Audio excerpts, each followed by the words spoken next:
Praise the lord. దేవుడు ఈరోజు మనకు అనుగ్రహించిన మాటలు, జీవ మార్గమును నీవు నాకు తెలియజేసేదవు. ఈ లోకంలో ధన మార్గము, దాన మార్గము, ధర్మ మార్గము, ఇలా అనేక రకాల మార్గాలు ఉన్నాయి. కానీ ఏ మార్గం కూడా నిన్ను పరలోకానికి చేర్చలేదు. కానీ జీవ మార్గం మాత్రమే నిన్ను పరలోకానికి చేర్చగలదు. అటువంటి జీవ మార్గం కేవలం ప్రభు మాత్రమే నీకు ఇవ్వగలరు.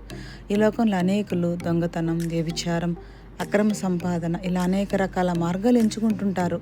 ఇంకా పాపంలో పడిపోతుంటారు. వారు వెళ్ళే మార్గం కూడా వారిని పాపం నుండి తీసుకురాలేనిదిగా ఉంటుంది.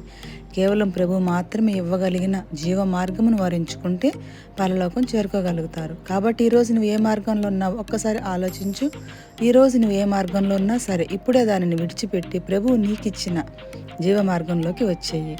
జీవ మార్గం నిన్ను పరలోకానికి చేరుస్తుంది. నిన్ను ప్రభువుకు సమీపంగా తీసుకెళ్తుంది. నిన్ను నిత్య నరకాగ్ని నుండి తప్పిస్తుంది. కనుక నీకు పరలోకం ఇచ్చే జీవ మార్గంలో జీవించు. ఆమెన్.